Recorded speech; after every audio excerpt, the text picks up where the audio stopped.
Hello guys, మీకు లేపాక్షికి సంబంధించి inch by inch information కావాలంటే మన ఛానల్లో అయితే ఉంది వీడియో.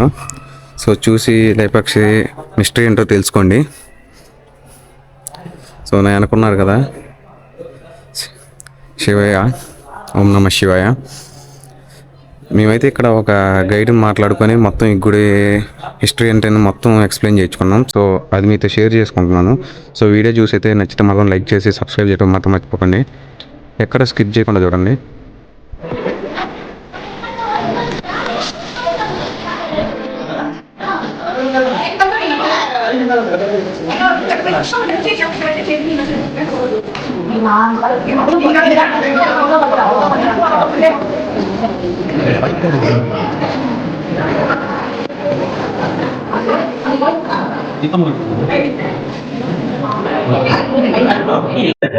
స్తంభం అయితే సైడ్ గా ఉంటుంది అప్పుడు వాళ్ళు జరిగినప్పుడు అప్పుడు ఇట్లా బయట ఇట్లా పిల్లలు ఇట్లా వాలినప్పుడు ఈ మూల ఆకర్షణగా టచ్ అవుతుంది. ఇది టచ్ అయితేనే మిగిలిన ఈ హాల్లో ఉన్న అన్ని స్తంభాలు 69 ఇట్లా ఇట్లా చూడండి సార్. ఆ పిల్లల పైన అడ్డడం ఉంది కదా సార్, ఆ పక్క తిరిగిపోయింది మళ్ళీ ఇచ్చామండి. ఆ రెండు పైన ఆ పక్క తిరిగి రెండు జాయింట్ అయిపోయింది. సెకండ్ లైన్ లో జరచాయి. ఇంజనీర్స్ అర్థమైపోయింది అప్పుడే టోటల్ హాల్ కి ఇది కీ పిల్లర్ అంట, బ్యాలెన్స్ చేసి పెట్టారు. ఇది వేలాడుతూ ఉంటే బిల్డింగ్ సేఫ్, ఫుల్ ఇట్లా కూర్చుంటే బిల్డింగ్ పట్టారు. అట్లా పెట్టారు కనెక్షన్. సెంటర్ ఆఫ్ గ్రావిటీ దీంట్లో పెట్టారు. ఇప్పుడు ఖర్చు తీసినా మనకి ఆ 2 ఇంచులు రాదు. నేను చూపిస్తా చూడండి, వీడియో వచ్చేస్తుంది. మీరేం చేయాలంటే ఎవరైనా ఊరి పట్టుకోవాలి, పట్టుకుంటే ఇంకోటి చూడొచ్చు. ఇట్లా తీసుకొని ఇట్లా వచ్చేసేయాలి. అదే ఇక్కడ దాకా వస్తారు. ఇది ఇక్కడ దాకా వస్తే ఇక్కడ దాకా 2 ఇంచులు రాలేదు. ఎందుకు రాలేదంటే పిల్లలు చూడండి పైన ఇట్లా వాలేదు కదా, బెండ్ అయినప్పుడు 2 ఇంచ్ టచ్. ఇది టచ్ అయ్యేది 1902 లో టచ్ అయ్యింది. 1902 బిఫోర్ ఫుల్ గ్యాప్ ఉంటుంది, మనం చూడలేదు. ఇది కనుక ఇప్పుడు ఫుల్ కూర్చుంటే మొత్తం హాల్ పడిపోతుంది. అట్లా పెట్టారు కనెక్షన్. అంటే సెంటర్ ఆఫ్ గ్రావిటీ అనేది దీంట్లో పెట్టేసి పైన అయితే బలమైన కనెక్షన్ అయితే ఉంది. 70 స్తంభాలు ఇది ఒకటి వేలాడు. 69 పిల్లలకి ఇది బ్యాలెన్స్ పిల్లర్, కీ పిల్లర్. మా స్కిల్ చూడండి అన్నట్టు, మా స్కిల్ చూడండి అని వాళ్ళు శిల్పులు అట్లా చేశారు. టాప్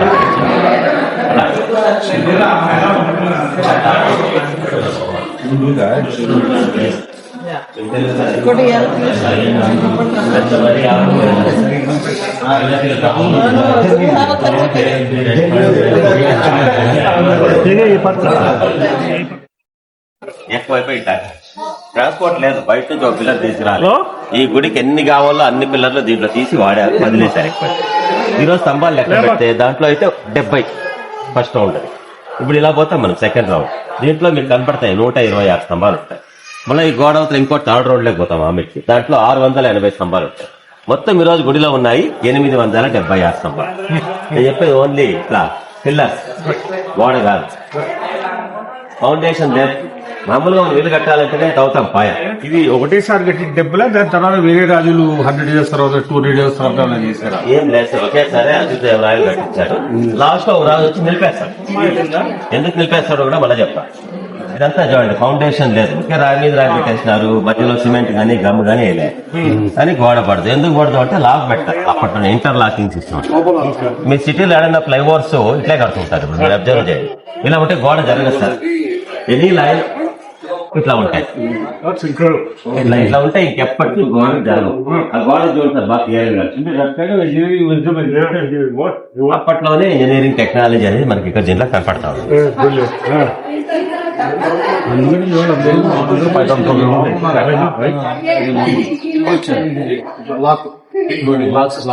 ఇప్పుడు ప్రైవేట్ ఉంటే పెడుతున్నారు కదా, అదే ఇట్లా కనిపిస్తాయి సార్. లాస్ట్ ఇంత గోడ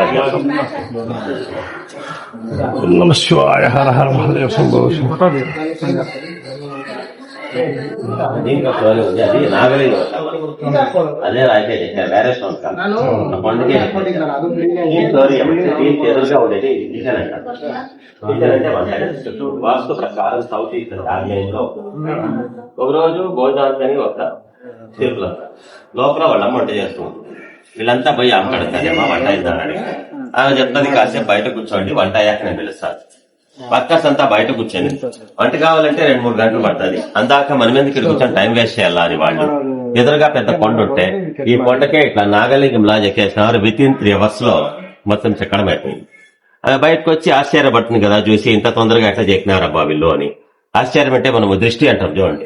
ఆవిడ కంటి దృష్టికి విగ్రహం 3 చోట్ల పగిలింది. అంటే తెలుగులో సామెత కూడా ఉంది, నర దృష్టికి నరదాయన బాగుంటుంది. 3 places క్రాక్ అయింది. నేను చూపిస్తా. పగిలిన దాన్ని పూజ చేయకూడదు అంటారు. అప్పుడు రాజు కాశీకి పోయి ఆ లింగం తెచ్చి ప్రతిష్ఠ చేస్తారు. నల్లర వేరే ఇక్కడ లింగం ఉంది కాబట్టి ఇంకా పూజలు అంతా చేస్తారు. లింగం ఎదురుగా నంది ఉండాలి కదా వాహనం. అప్పుడే కదా దీని ఎదురుగా ఊరు బయట పెద్ద స్టోన్ ఉంటే గార్డెన్ లో నంది చెప్తున్నారు. అలా మీరు పోయి చూస్తారు. కరెక్ట్ దీని ఎదురుకుంటది. అది నంబర్ 1 ఇండియాలోనే. 16 అడుగుల హైట్ ఉంది, 27 పొడవు, ఏక్సిలా అది నంబర్ 1. సెకండ్ తంజావూరు తమిళనాడులో ఉంది. థర్డ్ చామండి హిల్స్ మైసూర్లో ఉంది.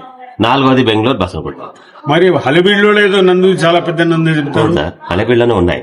నేను చెప్పింది సీరియల్. 4th వచ్చి బెంగళూరు అనుకోండి.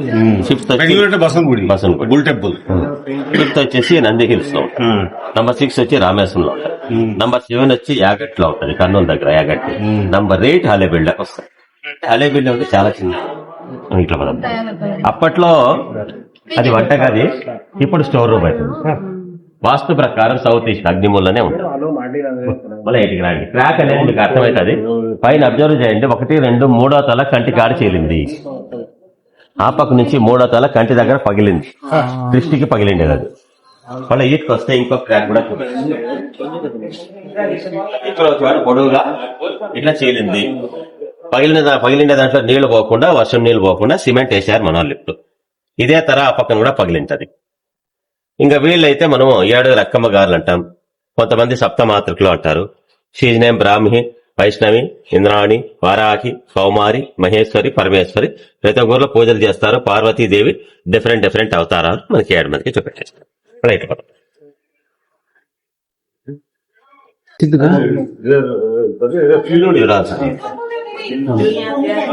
పైన మీకు కనబడుతుందా లేదా? ఇది కనిపిస్తుందా?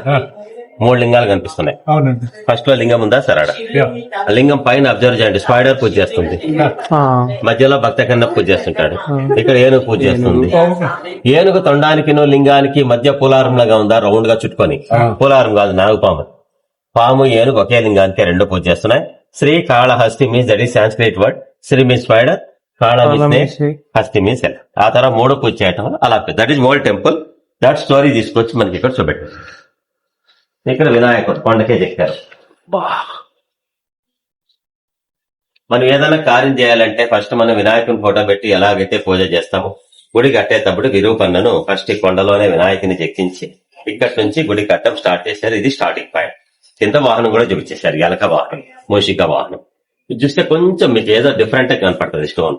ఊళ్ళ జనాలు ఏమో ఎట్లా పండుగలో కుంకుమ అది ఇది పూయడం వల్ల మనకి అది కొంచెం డిఫరెంట్ గా కనపడుతుంది. కానీ సేమ్ స్టోన్ లోనే చెక్కారు. వేరే స్టోన్ అయితే అటుకే కడుగుతా అంటారు. అయినా మనకి అది కొంచెం రెడ్ గానే ఉంటుంది. ఎంత కడిగినా అది కొంచెం మెత్తనే ఉంటుంది. ఇప్పుడు వీళ్ళు లేడీస్ కుంకుమ పెట్టుకుంటారు కదా సార్, ఎలా పెట్టుకోవాలి అనే దాన్ని మనకి చూపెట్టాలి. ఈ లేడీ చూపిస్తుంది. ఈమె సుందరి, మనం దర్పణ సుందరి అంటాము. లెఫ్ట్ హ్యాండ్ చూడండి, మిర్రర్ పట్టుకుంటాం. రైట్ హ్యాండ్ ఉంగరం వెళ్ళలో తలపై నుంచి వచ్చి ఇట్లా కుంకుమ పెట్టుకోవాలా అని చూపిస్తాం. పెండ్లవాడు పూజారి కూడా భర్తతో ఇలా పెట్టిస్తాడు. అది పద్ధతి. పెళ్లి కైలాసంలో జరిగింది సార్. శివపార్వతుల పెళ్లి ఎలా జరిగింది ఈ పిల్లల్లో చూపెట్టారు. మధ్యలో ఉండేదే ఈశ్వర. పార్వతికి పెళ్లి జరుగుతాను. పూజారి వచ్చాడు పెళ్లి చేపించేకి. అగస్త్య మహాముని వచ్చినాడు. ఈశ్వరకి బాసింగమని కట్టారు. మన ఇంట్లో కడతారే అట్లా పార్వతీదేవి కూడా కట్టారు. ఈశ్వర పార్వతి 4 fingers పట్టుకున్నాడు. ఎందుకంటే 4 వేదాలు ఉన్నాయి. ఋగ్వేదం, యజుర్వేదం, సామవేదం, అథర్వవేదం. 4 దిక్కులు ఉన్నాయి. తూర్పు, పడమర, ఉత్తర, దక్షిణ. విధంగా 4 వేదాల సాక్షిగా, 4 దిక్కుల సాక్షిగా నేను నిన్ను భార్యగా స్వీకరిస్తా ఉన్నానని దీని అర్థం. ఈ తర పెళ్లి కైలాసంలో జరుగుతా ఉందని చూపెట్టేసిన. ఈ పెళ్లి చూసి ఎవరెవరు పోయినారు అక్కడికి. మన ఇంట్లో పెళ్లిండ్లు అయితే మామూలుగా ఎవరు వస్తారంటే చుట్టాలు వస్తారు, ఫ్రెండ్స్. అట్లా ఈశ్వర పెళ్లికి దేవతలు వచ్చినారు, ఋషులు కూడా వచ్చినారు. వాళ్ళతో పాటు మీకు ఏమైనా వాస్తు ఐడియా ఉంటే అష్టదిక్పాలకులు అంటారు చూడండి, వాళ్ళంతా ఈశ్వర పెళ్లి చూసేకి వచ్చినారు. వాళ్ళంతా ఆడున్నారు. దీని రూపేమైంది చెప్తారా అంటే లైన్ గా పోతా అన్నారు కదా, సీరియల్ గా పోతే అది వచ్చేస్తారు. ఇప్పుడు ఈశ్వర పెళ్లికి వచ్చిన విఐపీ సీట్ ఈ మధ్యలో నిలబడుకోండి, అందరూ కనపడుకోండి. మీకు ఏమన్నా వాస్తు ఐడియా ఉంటే ఇది తూర్పు, ఇది ఉత్తరం. నార్త్ పెళ్లి కొడుకు మెచ్చుకొస్తారు కదా సార్ ఇలా బండి పైన. అట్లా ఆయన తన వాహనంలో కళ్యాణ మండపం లేక ఎంటర్ అయినాక పెళ్లి కూతురు పోతారు కదా, పోయి మళ్ళీ కొత్త బట్టలు ఇస్తే డ్రెస్ చేంజ్ చేసుకుని పెళ్లి కొడుకు మళ్ళా వస్తాడు. ఈ విధంగా అలంకారం చేసుకుని ఈశ్వరుడు వచ్చిన అల్లుని కాలు కడగాలనేసి పార్వతి తల్లి వచ్చింది, మైనాదేవి చేతిలో పూలు పట్టుకొని వస్తుంది. అలా పార్వతి ఫాదర్ వచ్చినాడు హిమవంతుడు, చెంబులో నీళ్లు తీసుకొని అల్లుని కాలు కడిగి కన్యాదానం చేయడానికి ఆయన వస్తాడు. దేవేంద్రుడు వచ్చినాడు పెళ్లి చూసేకి. దేవేంద్రుడు ఎప్పుడు తూర్పుకే నిలబడతాడు, చేతిలో వజ్రాయుధం పట్టుకొని వస్తాడు. ఐరావతం అంటారు ఈ ఏనుగు, తెల్ల ఏనుగు పైన వచ్చేదా. ఇంకా అగ్నిదేవుడు సౌత్ ఈస్ట్, అది అగ్నిమూల. అగ్నికి 2 heads ఉండేది. హిజ్ వెహికల్ షీప్, గొర్రె పైన వస్తాడు అగ్ని. యమధర్మరాజు కూడా పెళ్లి చూసేకి వస్తాడు. యముడు ఎప్పుడు దక్షిణానికే ఉంటాడు, ఆయన వచ్చేది ఎనుపోత పైన వస్తాడు. వశిష్ఠ మహాముని ఋషి కూడా పెళ్లికి ఆయన హాజరవుతాడు. వశిష్ఠ వచ్చినాడు కదా అనేసి ఇంకా ఇతనికి ఆపోజిట్ కూడా రావాలి కదా, విశ్వామిత్ర. డెడ్ ఆపోజిట్ లో కూర్చొని ఉంటాడు విశ్వామిత్రుడు. ఆ వెంట్రుకలో గడ్డమంతా ఉంచేవాడు. ఆ పొడవు వెంట్రుకలు గడ్డ ముందు నిలబడ్డాడే ఆయన విశ్వామిత్ర, ఆయన వశిష్ఠ. వీళ్ళిద్దరూ కూడా పెళ్లికైతే హాజరై. ఈయన వరుణ అంటే వానదేవుడు, పడమర పక్క వచ్చి నిలబడతాడు. ఆయన వానదేవుడా విండా? వరుణ అంటే వాన, rain God. Not wind. Wind అంటే వాయుదేవుడు, అది వాయు, ఇది వరుణ. వరుణదేవునికి వాహనం క్రొకడైల్. ఈయన బృహస్పతి, దేవతలకంతా గురువు. ఇక్కడ 3 heads ఉండేది దత్తాత్రేయుడు. ఈ పక్కన విష్ణువు కూడా వస్తాడు పెళ్లికి. ఆయన వాయుదేవుడు, వాయుమూల నిలబడ్డాడు. వాయు జింక వాహనంలో వస్తాడు వాయు. కుబేరుడు వచ్చినాడు ధనాధిపతి. కుబేరుడు వచ్చేది గుర్రం పైన. కుబేరుడు ఉండేది నార్త్లో. ఆయన చూసే కళ్ళు నైరుతికి చూస్తాడు కుబేరుడు. అందుకనే మీరు బిల్డింగ్ కడితే నైరుతి మీద బిల్డింగ్ హైట్ ఉండాలా, బరువు పెట్టాలా, ఆడ మాస్టర్ బెడ్రూమ్ చేసుకుంటే మంచిది. కుబేరుడు వీళ్ళందరూ ఈ విధంగా ఈశ్వర పెళ్లికి హాజరైనారు.